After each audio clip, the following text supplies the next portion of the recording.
So today is finally the day that Wicked for Good comes out in theaters around the world by the time you're watching this video, because as a huge fan of Wicked, the cast, and musicals, I am very excited about this build because last year when the first Wicked movie came out, I did a build in The Sims 4 centered around Glinda and Alphaba where I built two houses inspired by their style, or more so their color. And I waited until this year, today, to post this build.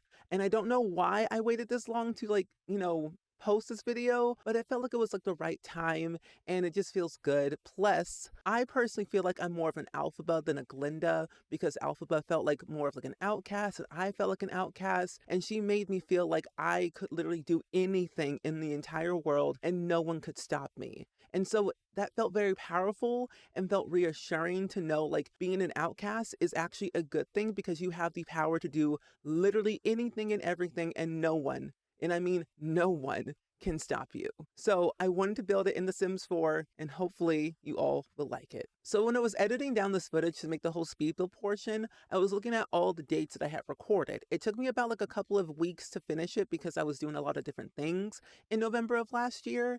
And I feel like looking at the dates, this first portion was built on November 8th, 2024, midway through November 14th, and then November 18th, and then November 27th. So I built it all before the movie came out and then after the movie came out. And it's so crazy to think because when I first watched Wicked, the first movie, I was so blown away. One, by the cast, but also the music and the story and the bond and the whole idea of it all. Because we already know that we know Glinda and Alphaba, they're polar opposites, but they are like bonded for life. They are sisters for life.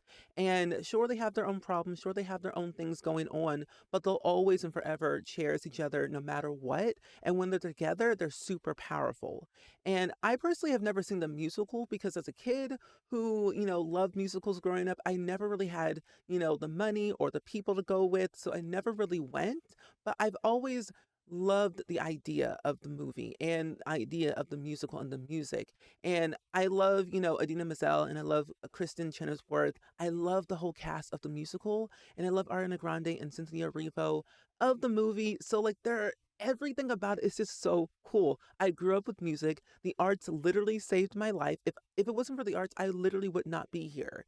And I feel like with music and The Sims, they really gave me a life that I felt alive in, if that makes sense. I don't know if it does, but to me, whenever I play The Sims or whenever I build in The Sims, it's just more than a game to me. It feels where I can be my true authentic self and be able to create whatever I want, however I want, and no one will shame me.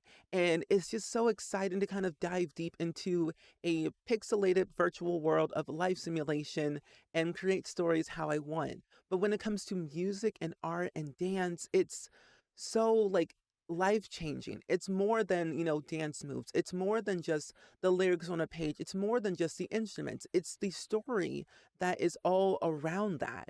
And whenever I go into this like creative mindset of building things that are inspired by my real life, I always think about the deeper meaning of like, why am I building this? Why am I in this game doing these things for X amount of reasons? And for me, I just want to create because it's something that gives me a piece of joy. And so whenever I look back at, the musical and like the stories and the music behind it all, I never at the time never thought about like the deeper meaning, but as I got older and especially in high school, I really understood the deeper meaning behind it. And it made me think that Glinda was just like this perfect, lovable, person for everyone around the world. And when Alphaba showed up, they were like, oh my gosh, you're green, you're weird, you're an outcast, you're odd, no one likes you. And so they shunned her and they do all these different things to kind of take her away from these situations. And I really love the fact that with the music, especially Defying Gravity, like hello, I love Defying Gravity, like iconic. But when I think of Alphaba, I think like, sure, she was an outcast. Sure, she was shunned from like literally everything around her, but she made it like, I am my true authentic self. I'm not going to change myself to please other people. And like, no one in all of Oz will ever bring me down. Like, it's like crazy to think. So when I think about that, as I got older throughout high school, I did show choir, I did musicals, I did dance, I did all the different things, performed at Carnegie Hall. I had this like a lifelong goal.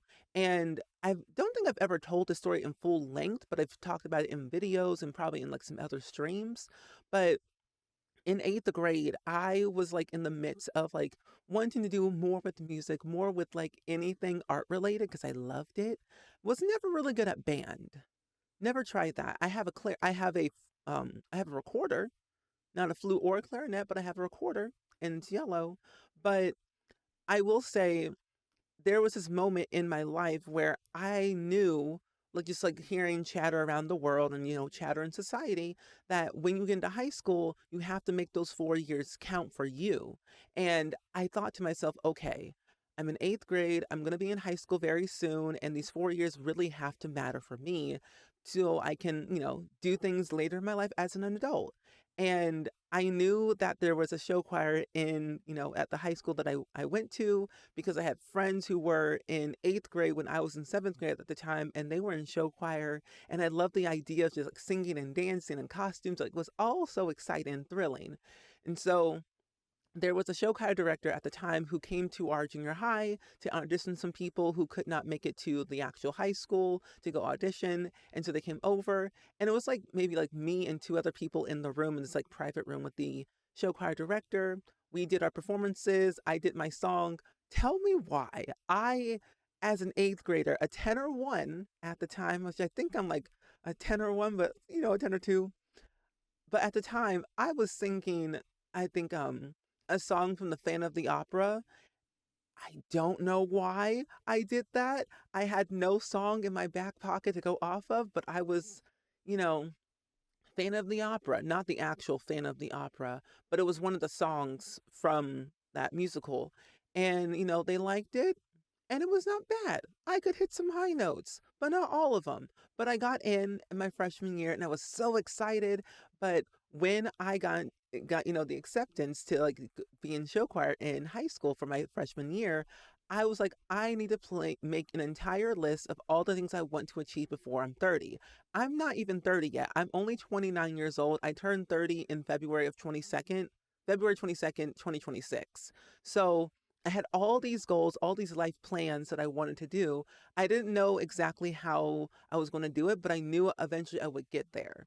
So at the time when I was in eighth grade, I was, bullied. I had all these different things that happened to me. It was very traumatic, very not great at all.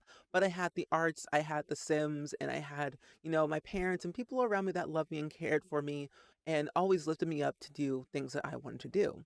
And so I always felt like an outcast because I was so different and I just never really fit in into like society or into like the school social groups. And this was like in 2000 and I think 2008, 2009, like in the early 2000s, getting close to 2010 in like that era of time. There was a lot of, moments in time where like social groups were a thing. There was a lot of like chaos and drama and, people who want to be popular. It was a whole thing. If you know, you know.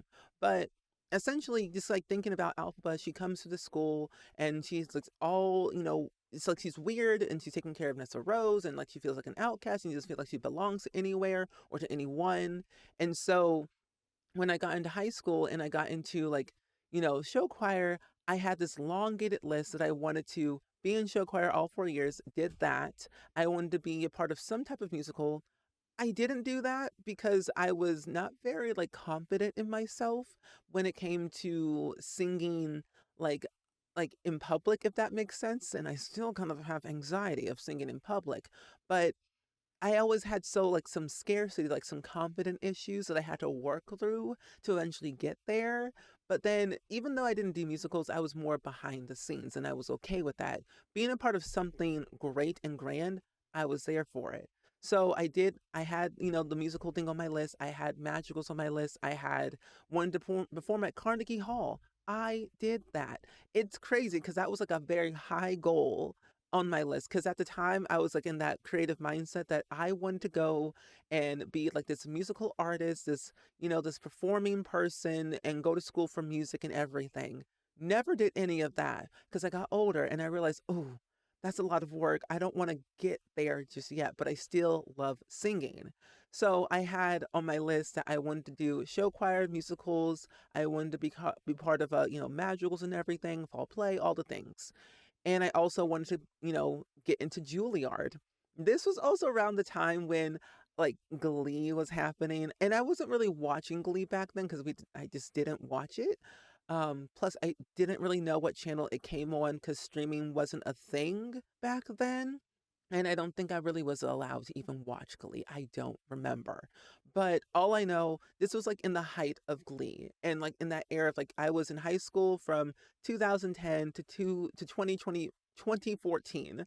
And in that time frame, I was like, okay, there's a lot of things going on. I love music, I love dance, I love being competitive, I love doing all the different things.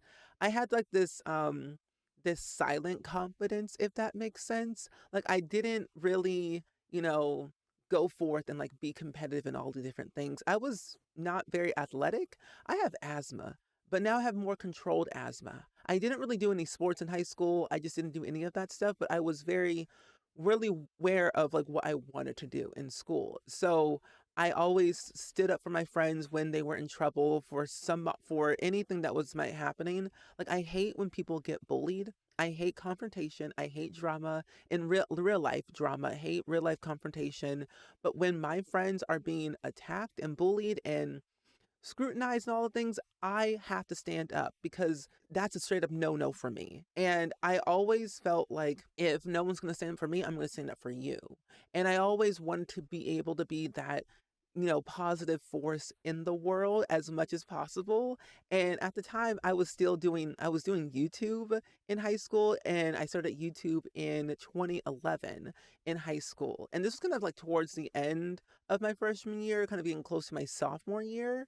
And I didn't do face cam. I didn't really talk in my videos. It was making Sims 2 machinima videos, and people still make videos like that. And I want to get back into that eventually, but that's another story for another day.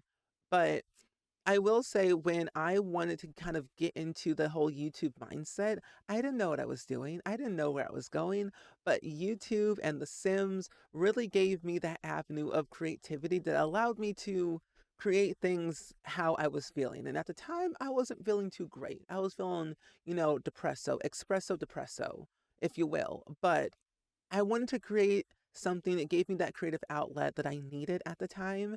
And, for those like 4 years of my life of doing, YouTube for Sims 2 Machinimas, Sims 3 Machinimas, and at least I think two Sims 4 Machinimas at the time, I really got into the nitty gritty of everything. And around like 2015, that's when I made this channel, Spring Sims. And that's when I was like, okay, we gotta really kind of make it what it is. I don't know what possessed me to make the name Spring Sims at the time, but I was like, Spring Sims, let's go with that. I really don't remember anything. That was over a decade ago when I made this channel. So looking back at that now, I'm like, why did I make the name Spring Sims? There was nothing in my life that felt like the name Spring Sims made sense. I just chose a name. And I also put Sims at the end. And here we are today, 10 years later, doing the same thing. But, I really enjoyed, I think with the the span of like the Sims, because I started this channel with like a Sims 4 thing because that's when the Sims 4 kind of came out in 2014. And I loved more things in like Sims 4. I love Sims 2, Sims 3, Sims 1, even if you will. But I also love all the spin-offs. But I think what really made me me was The Sims 2. And I talk about it all the time on streams and these videos. I post it occasionally. I need to post it more because I have so much that I'm doing in The Sims 2 that you don't know just yet. But I always have this fascination of like The Sims 2 really gave me that creative avenue because making movies, little voiceovers, short films, building, making characters out of thin air. And it was just so exciting. And then with The Sims 4, it was like this open gate of like sandbox of like this is like an empty thing. We don't know what to do with it, but we're gonna definitely try. At the time, there wasn't really any like tools or tips or anything about like The Sims 4 when it came to movie making of like controlling the camera properly and having a slow panorama of like parameters of like one over here and then one over there. And I know like James Turner did like a whole tutorial video over a decade ago kind of talking about that, but also at the time I didn't know his channel existed. So until then I was kind of figuring things out on my own. But then I also knew about him just like occasionally because of like he was the Sims Supply, made Sims 3 videos. So I watched a lot of Sims 3 videos back then, and then Deli and like the whole group of like, all the OG Simmers. I mean, there are so many. Deli, James, Jen, Urban Sims, Queen, Curtis Parody. There were so many people. Fancy Simmer, who's now Vixella. But there were so many people that really made the Sims community YouTube, I feel like in terms of let's plays and builds, so exciting that you could do anything in this game and no one could stop you. I think we all fell into this rabbit hole of like, what if we're not good enough? What if we're not gonna, succeed in life? Like, what if no one likes it? What if no one watches it? At the time when I was like making these videos, thinking about Alphaba, it's like she didn't care what people thought about her. No one really, like, she did not care about people's opinion. She was like, I'm going to do what I want to do because I want to do this. Not because people tell me to do this, because I'm going to do it for myself and no one else. And I think that really stuck with me for a very long time when I like knew about the musical and knew about the music, and I really always listened to music my entire life, and I would always sing it, I would always dance to it, and I was always like having a good time. And those like lines, every line in a musical always means something. Every word in a musical means something. When you really think about it, there's a lot of moments in time where you have to think about what is the deeper meaning behind life. It's like kind of deep and spooky. I go on these tangents with these speed builds because I never really know what to say and I never really know what to like talk about half the time. But with like Wicked, I'm like that's wickified, like wickedly wicked. And I always thought it was like the most coolest thing. I'm like, you paint your whole face, your whole body green. I mean, Adina Menzel was Alphaba and Kristen Chenoweth was Glinda. And I mean, they're both powerhouses, both powerful, stunning, charming, cool people. Never met them in person. Would love to one day, honestly. And, I mean, they were both on Glee, which is very interesting. I mean, Adina Menzel was Rachel Berry's mother. Kristen Chenoweth was a old high school, popular kid with Will Schuester, who Will had a crush on at the time, but never really kind of said, "Hey, I have a crush on you." The whole thing. If you watch Glee, you know, you know. If you haven't, take it with a grain of salt. There's a lot that goes on in that show. It's like a whole fever dream, really. I think 6 seasons of what's happening, really. But when I thought about, the musical and the music and the characters and like kind of like how they started and how they ended, I'm like, wow, this is really cool. Because even though I never really watched the musical, I watched like The Wizard of Oz. I also watched The Wiz. And so of course, like, with Glinda and Alphaba, it's like Wicked is like their story, but Wizard of Oz is like a whole different story too. So there's like two stories, there's two different sides and two different stories. And I like that like dynamic of how they kind of told it in the film. And I like that it was also split into two films instead of one. Because I think we know with over like, course of your life or the course of just like time, movies have been around for a very long time before the big screen, before television, before streaming. It was always like, in public sometimes. And some films nowadays are only like an hour and 50 minutes, sometimes maybe 2 hours and 10 minutes.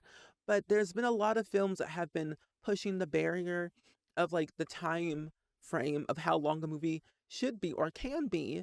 And realistically, any film can be like 10 hours long if they wanted to, but it's like the mindset of people sitting in a theater for 10 hours long sounds kind of cray cray, but of course with time you kind of think differently and you do different things.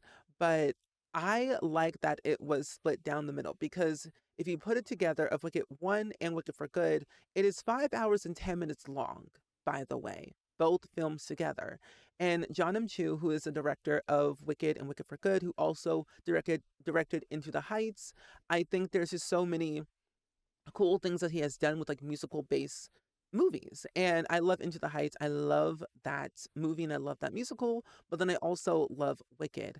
And I think with the whole cast with Cynthia Erivo, Ariana Grande, Jonathan Bailey, Jeff Goldblum, Bowen Yang, Ethan Slater, Marissa Baudet, Michelle Yeoh, like there's so many people in that film that I could go on and on and on about. I've seen almost, I think, everyone in that cast, like Michelle Yeoh, Crazy Rich Asians. I've been a fan of hers for a very long time. Ariana Grande, been a fan since of, Victoria's days. Cynthia Erivo since the movie Harriet. I've been a big fan of Jonathan Bailey because of Bridgerton. Jeff Goldblum since Jurassic Park. Like, Bowen Yang, SNL. Ethan Slater, didn't watch the SpongeBob musical, but I became aware of him because of the SpongeBob musical, because of TikTok. Marissa Baudet, just found about her because of Wicked. But everyone in the film brings something to the table, brings something special, and everyone has a story to tell. And I think it's so inspiring to see the entire cast talk about the film and their experience of how they auditioned, how they got the role, and how they're continuing to do more things outside of the Wicked movie, if that makes sense. And I think it's so like amazing to like, because I'm a person who is also an actor. I've acted in one thing in like that you probably all have seen, Chicago Fire, the wonderful, wonderful show in Chicago, Illinois. I was on season 13, episode 19 of Chicago Fire called Permanent Damage. My character was in called Pete. So I liked television. I always grew up with TV and I always wanted to be an actor. I wanted to be some type of entertainer of some type. And I wanted to be a Disney kid. That was like my first big dream. Glad I didn't because I've heard a lot of stories about that. I've seen a lot of documentaries. But I think also too, I just love the idea of, playing a character, doing something entertaining. Because I always felt as I got older, when I got into high school and a little bit more in college, I was put on this earth to do, I was like around the time when I got into high school and maybe a little bit more in college, it became more of an idea that I was put on this earth to do two things: entertain people and help other people. And that's what I'm going to continue to do for the rest of my life. Like for entertaining people, making YouTube videos, whether it's like a Sims video or a one-off video of like a different game or just me talking or a podcast or whatever it might be, entertaining people in that form, but helping other people, whether it's in person volunteering or fundraising for charity, I will do that for the rest of my life. And I will never stop. No matter what people tell me, I'm going to help other people. And I mean, we've done a lot of good. We have done a lot of good here on YouTube, a lot of good on Twitch, a lot of good just in the world. The Spring Squad is universal. You all are amazing. I mean, we fundraise for the Trevor Project. We've fundraised for Palestine's Children's Relief Fund, Hope for Haiti, St. Jude. We fundraises for It Gets Better. We've fundraised for I Need Diverse Games. Like there's so many charities we've done in the past like 5-6 years on Tiltify. And we recently did a fundraiser on Twitch for the Alvea Sanctuary, which is a organization based in Texas.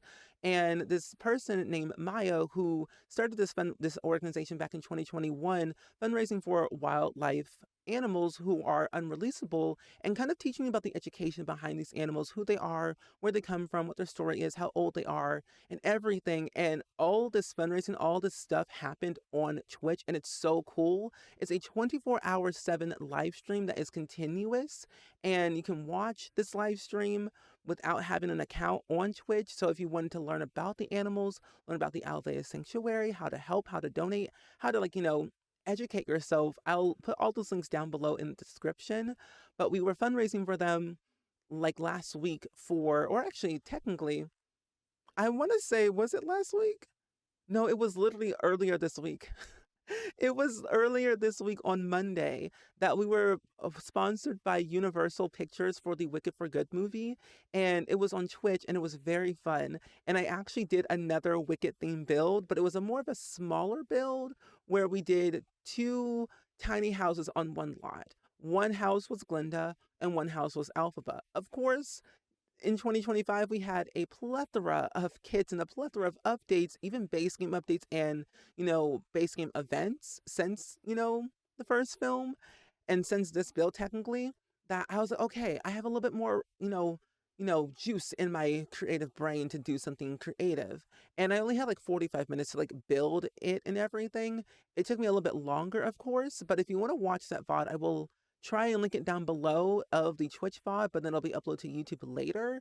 But I also have the actual build on the gallery if you want to see it for yourself.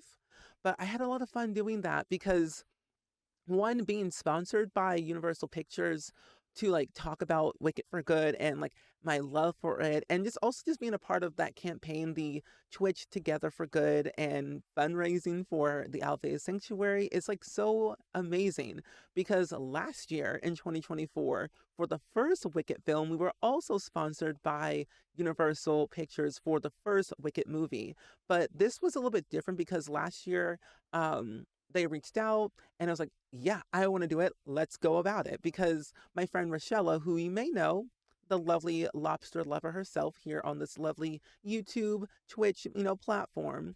And she makes a lot of videos about like Sims and all a variety of games. And it's so cool because we're really good friends. If you know the Among Us group, the Simmer group, we play Among Us once a month and it's always exciting and kind of chaotic and cackly fun.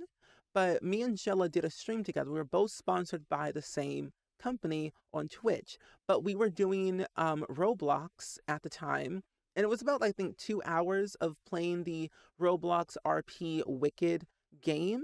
And it was really fun. I personally don't play Roblox, but I've only played it maybe like at least 3 times in my 29 years of living. And since it was a thing, but when they made a Wicked RP game, and as a person who loves Wicked and musicals and just anything just related around musicals, sign me up. But I was so excited because I got to play with one of my good friends and we had a good time. The community could got involved because it's a public RP server that's still up and about that you can like still play through. And I think they still do updates for it every once in a while when new stuff happens. But we got to do that on stream for 2 hours and that was really fun. So when they came back again, I'm like, I ain't gonna say no to that. Like, sign me up, Universal. I love you dearly. I love Wicked. I love the film. I love the people in the whole thing. I'm excited.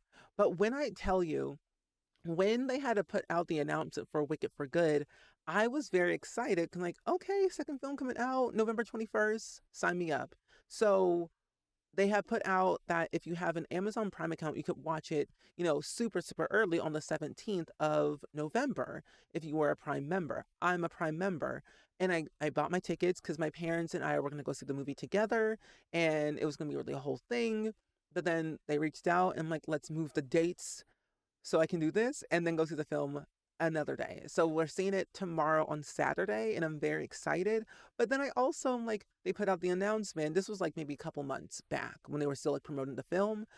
And they said, if you want to see Wicked and Wicked for Good at the same time, sign up for the double feature. I'm like, oh my gosh, yes. I didn't buy tickets because I was like doing a lot of things and I was like kind of planning out what I wanted to do. But I was like so close, very, very close of doing a double feature of sitting in a theater for 5 hours and 10 minutes long to watch Wicked and then Wicked for Good. Of course, the movie theaters, they have like a intermission in the middle. And I think at some theaters I've seen on TikTok that people have said, I'm finally done. I'm out of the theater. People in the comments were saying, I did the same thing, but I got a poster out of it. And I'm like, I could have got a whole poster. But the thing is, though, was it signed? Was it a signed poster or was it just a regular poster? Because if it was signed, I'd be like, yes, sign me up. But I was like so close. Because I mean, the film was going to start at 11 a.m. and then it would end like around like 3, 4 p.m. And I'm like, oh gosh, I don't know if I have time like that. I realistically did not have time to do that, so I'm not going to do that. So I'm going to probably wait until the Wicked for Good movie comes out on streaming to do like that double feature sit down because I got to do at least something. I've already watched the film, the first one, at least 2 times in the same week this week, just to kind of like, enjoy the film again, listen to the music again, but then really sob my eyes out like I did last night. I watched it last night, sobbed my eyes out, and now I'm here. So we're good. We're good right now. Mentally, we're good. Physically, we're good. Emotionally, not so much. I'm gonna see the movie tomorrow, Wicked for Good. I can't promise you that I will be mentally stable enough to actually, speak words, but all I know, I'm going to have a sob fest. So that's very exciting.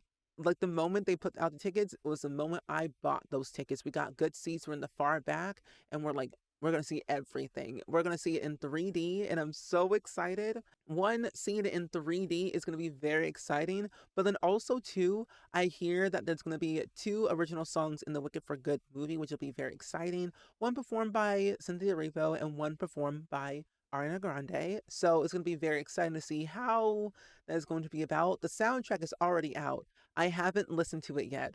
All of my friends have already listened to the soundtrack already that love Wicked and love the musical Wicked and just like the people in it. But I am not, I was like, I'm not ready. I can't do it. I'm not mentally prepared to listen to the soundtrack. Like I love music more than anything. I will play a soundtrack on repeat for months on end until someone gets sick of me.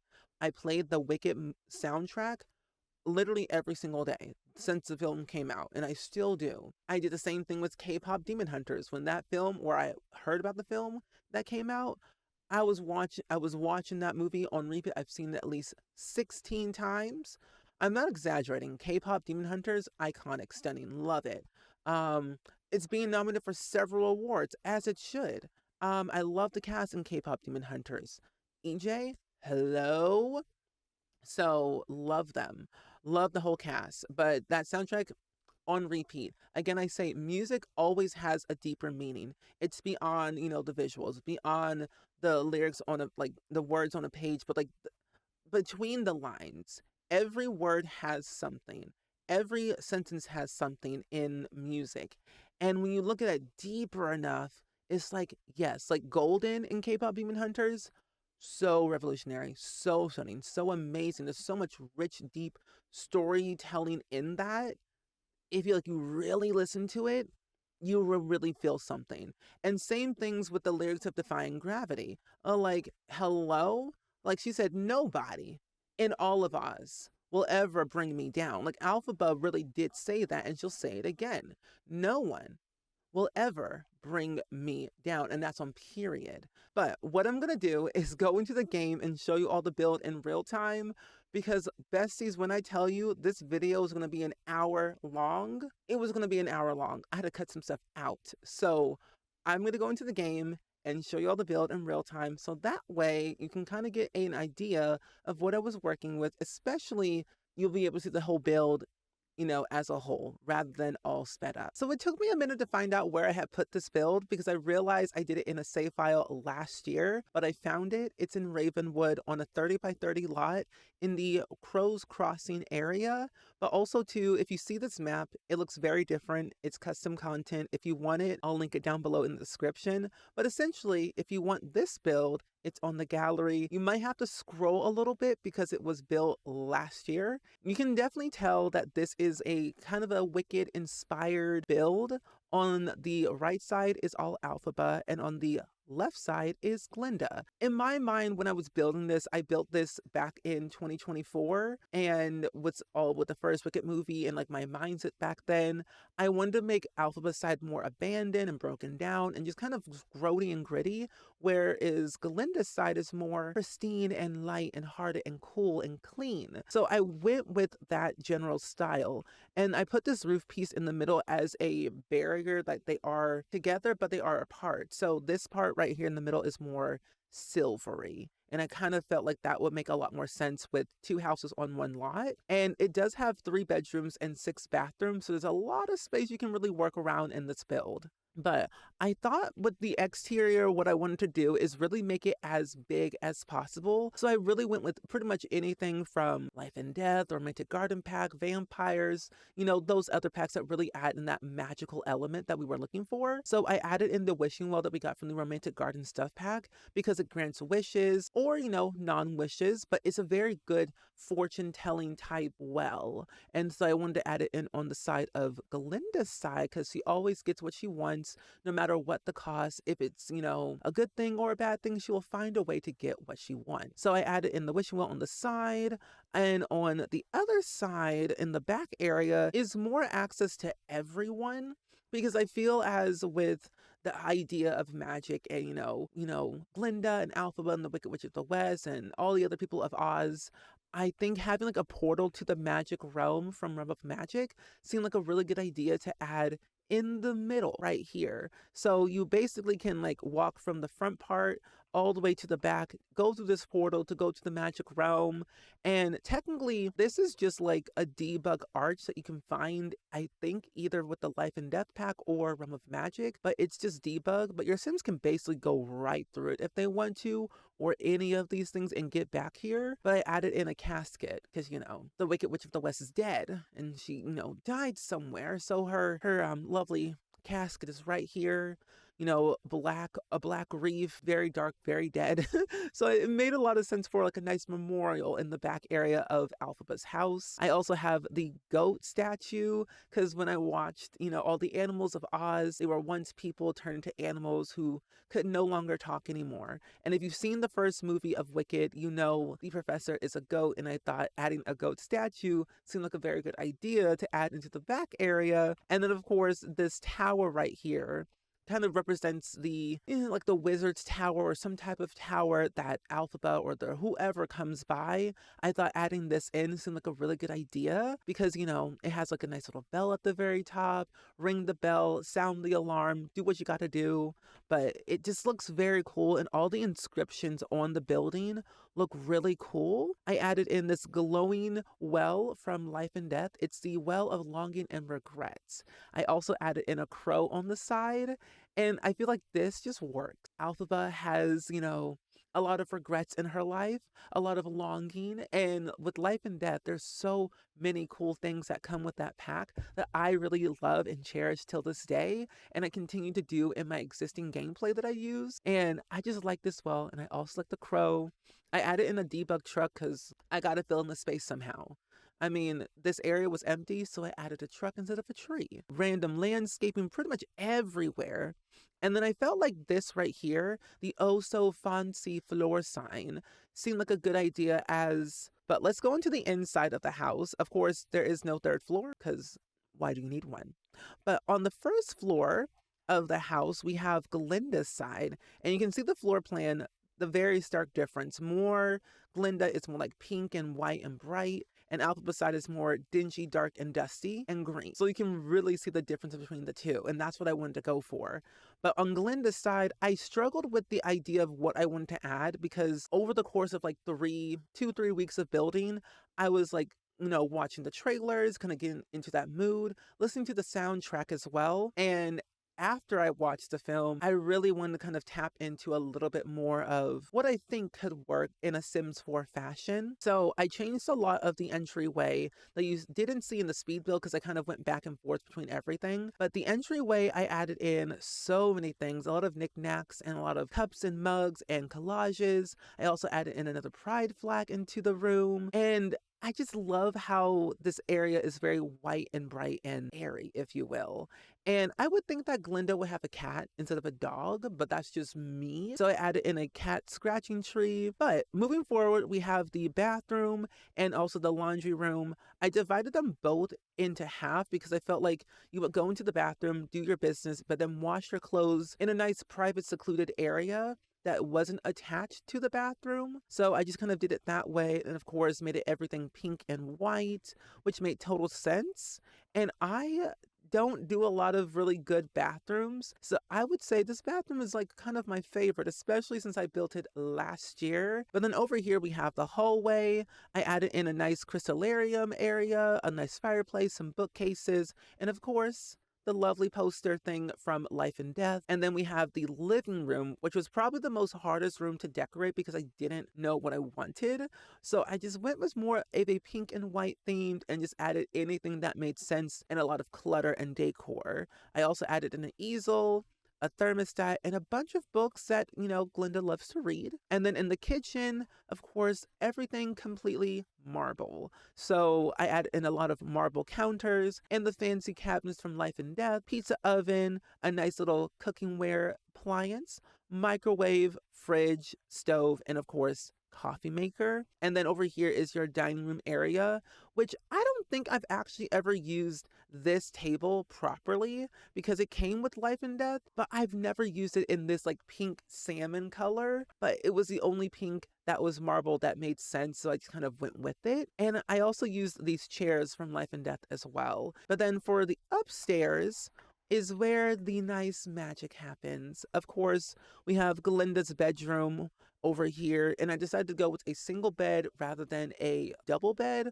because it just didn't make any sense for me personally, and also the space that I was trying to build in. So I went with more of a nice, simple, easy single bedroom. We have a bunch of guitars. You gotta have your vanity because, toss, leg. And then, of course, all of your makeup and your doodads and whatnot. I really wanted to make it as pinkified as possible. And pink is like a color that I don't really have in my closet. I only have this hoodie, which I got from Twitch. And then I have my friend Simsy's old merch sensitive hoodie. And those are the only two pink things that I have in my closet. So I went with what I had. But then we have our office over here. So you have your officey stuff on one side, and then your artsy studio on the other side. There's two art easels, one downstairs and one upstairs. We have the hallway, which is kind of like my favorite hallway. It's small, it's nice, it's easy, and also the luxury floral couch sofa, which I believe also came with Get Famous. You would normally see this, I think, in Judith Ward's house or one of the sets from Del Sol Valley, but I can't fully remember who actually has this couch. But it's very nice. I would say it's very comfortable, but it's very expensive. 5,000 simoleons. So keep your wallet safe and sound away from that couch. But then over here we have the wardrobe, which I felt like having the bedroom and the office separate made a lot of sense because the space of the lot and the space of the build, I think having your clothes separate made a lot of sense because you can kind of walk across the hall to get to your clothes. And then over here we have the magical, whimsical room where Glinda can make all of her potions and elixirs and spell casting in one singular room. So we have the cauldron from Love of Magic. We also have this, stand of elixirs. We have the nice little wand that I thought was really cool. We don't have a pink wand, which is weird, but a wand of some sort. On top, we have some nice little banners in here from school, and then some spell books. I think this one is the Tome of Copy and Pasto, and this one is the Tome of Bolorant. I think this one actually helps with security and burglars and whatnot. And this one allows you to kind of copy and paste certain things multiple times. So I thought these two made a lot of sense. And of course, I added in 3 different brooms over here, a pink one, a regular one, and then a more powerful broom. But as we make our way over to Elphaba's side, I think this is one of my favorite sides of just any abandoned. I think I thrive more in abandoned builds than making more clean and pristine houses because I don't know what to do with clean. I only know what to do with the broken and sad, if that makes sense. So I really went all out with this side for Elphaba's side. So you can definitely see I went with more of a, dusty, dirty, brown, green, off green, mindset. And I used almost everything I could think of that really kind of captured that vibe. And of course, I had to use as many cobwebs and many stains from Strangerville and the Vampire Game Pack and also Werewolves. Those 3 packs alone are one of my favorites for build and buy mode. Gameplay, not so much. I mean, Strangerville, you defeat the mother one time, it gets repetitive over time. But I also like the fact that there's some really good nitty gritty debug and gameplay elements that can add to your build. But I really want to go all out with this. So the entryway is very abandoned looking. So we have the chest of mini secrets, a bunch of shoes. I would think that this right here is Madame Morble or someone that is a high authority of Elphaba. So I added in this picture right here in the entryway. Also this nice looking, portrait of a person that I don't know who it could be, but it could be someone in Alphaba's past life. We don't know. But I added in over here. I also added in a fireplace. I also added in the Green Lady's Lost Home, which is the Grimmery, essentially, is what I would think this book would be in The Sims. So I added in right in the entryway, a bunch of knickknacks on the floor, a nice little couch, chair, armchair, and then, of course, a reading lamp to read your Grimmery, of course. On this side, we have the dining room, which I added in 2 different styles of cookware, a pink one and a green one for Alphaba, one for Glinda. Glinda only has the pink one instead of the green one because, the idea of it was there, but not there at the same time. But of course, I added in some nectar racks that are very empty, a bunch of scratches and holes on the wall, a vampire portrait, which I would think this is like maybe the wizard or someone that she hates or loves, I don't know. But I added in this over here. I also added in a thermostat and also a radiator and a few other little doodads and whatnot around the dining room area. In the kitchen is where all sorts of stuff goes crazy. I added in the urn, which I would think would be Alphaba's ashes or somebody's ashes, on top of the fridge. It's a fancy, nice decorative urn, so it's at least something good looking, I would say. Maybe Glinda collected Alphaba's ashes, put it in a nice little jar, and added it into her house in her kitchen where no one could get to it because it would be locked behind magic. So I added in an urn up here above the fridge. I was going to do something over here, but I forgot what it was. But I replaced everything with plants. And then, of course, I added in some brooms and some mops that you can actually use as like flying brooms if you want to, if you have the Realm of Magic pack. But then, of course, on this side, we have a pressure cooker, microwave. I also added in the tea kettle, a little bread box, a stove, and then, of course, another crystal zoomer broom. And then on this side, we have the piano room, or a kind of like your secret chambers room, if you will, where you come in here, play your music, get away from life, get away from everyone, and it's just your own room. And I didn't really know what this room was going to be at first. It was going to be turned into a bathroom and then a laundry room. But I'm like, if I want to make it abandoned, I think it would be more necessary to have like more rustic, worn down, dingy looking appliances or dingy looking objects. So adding in the piano from Horse Ranch made a lot of sense because it was more rustic and dingy and dirty looking, and especially adding in like some graffiti and some cracks and holes onto the wall, and this weird looking poster that resembles some type of, castle. I would think, the Emerald City Castle or some type of castle somewhere in the land of Oz. It's somewhere. So I added it into this little creative room, if you will. And then we have the standard bathroom, which is more clean and pristine, but on the darker side. Then upstairs is where the other magic happens, more so the dark magic, if you will. But then over here we have the hallway area, which is a standard hallway, but we do have a grandfather clock to tell time or secrets or whatever it might be. In here we have Alpha's bedroom, and I have to say this is like one of my favorite rooms in both of the houses because it's a different vibe and it's very dark and very green and very scary looking, but also clean and pristine at the same time with a few exceptions. I did add in a bunch of like holes onto the wall to kind of give it that broken abandoned vibe, and I could have used the life and death windows that we got that have a lot of like cracks and holes in it, but it didn't match the vibe of the house that I wanted to build. But it made sense for the theme, but I wasn't there yet.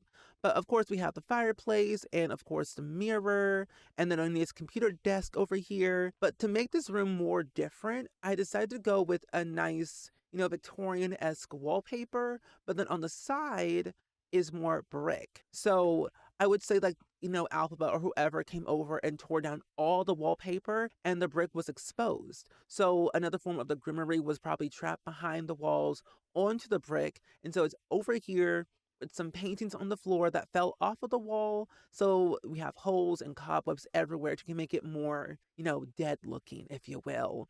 This would have been perfect for Halloween, but, for today, it made a lot of sense. But then moving forward, we have the dingy, dirty, cobweb-looking bathroom. On this side, we have Alphaba's magic room where she makes all of her magic when she comes over here every once in a while. We have her cauldron, her brooms, her wand, which is very green for the fitting of the room and the theme for Alphaba. And then, of course, we have Holes in the Floor. And this is actually the Tome of Curse Cleansing. And this actually allows your Sims to teach the reader a potion to remove all curses from a Sim. So I think this is really cool because Alphaba, even though she wouldn't change herself to please other people, at one point in her life, she wanted to. And I think having this book right here makes a lot of sense for her past life and maybe one day her future, but who knows? But the Curse Cleansing Tome book made a lot of sense in this area. We do have a potion here and also here, one green, one pink for Glinda and Alphaba. And then we have a nice little orb of familiar for a 6-sim owl. So with the film, and this of course with Wizard of Oz and the Wicked Witch, monkeys, flying monkeys are kind of like her familiars, her companions, if you will. So I think having a familiar of a 6-sim owl, a creature that's not very normal looking, made a lot of sense for her to put into her magical room. And then over here, if you know the story, I think it would be really cool to have like a baby's room, kind of like thinking of her past life or her current kid's life or whoever, really. So I thought adding in a nursery in here made total sense. Plus, it was technically the last room in the house build that I wanted to do, and I didn't know what to do for this room at all unless it was going to be abandoned. So I went with a more creepier side of a nursery of adding in the spellcaster bassinet. We got a mobile, we've got a nice little bookcase, changing table, more brooms, of course, and then some basic diaper bags and some protest signs as well. But for the most part, I really have to say this build turned out way better than I thought it did because it was a build that I was really passionate about and really inspired to build. And I think going forward, I want to do more builds like this because it's different. And it was just fun creatively. And if I'm going to push myself more creatively, I got to step out of my comfort zone to just try something. Even if it looks bad, at least I tried. And that's all that matters. As long as I try, I succeeded in something. And that's about it. But if you do want to download this build for yourself, it's already up on the gallery under the hashtag SpringSims. But you also can like search it on my gallery page. You might have to scroll down a little bit because when you look at my gallery page, you can see there has been a lot of builds that I've made since 2024. But if you scroll down a little bit, you'll be able to find it right here. It's called Wicked Themed Build on the gallery, and it's under the hashtag SpringSims or under the hashtag Wicked, and then of course Sims 4. But it's up there, made in 2024. Like I said, November 27th, 2024 is when I uploaded it. It does use a lot of packs, but nothing from 2025. But I will say it was really fun. But the other build that I did recently, a couple of days ago, was a Wicked themed tiny houses, if you will. 2 houses on one lot. And of course, one's pink, one's green for Alpha, and one is pink for Glinda. But if you want a smaller version, that one's on the gallery. But I did not turn it into a speed build. So if you were there in that stream, you saw it. But as always, I hope you all enjoyed this build as much as I did. Let me know down in the comments below, as always, of what you thought.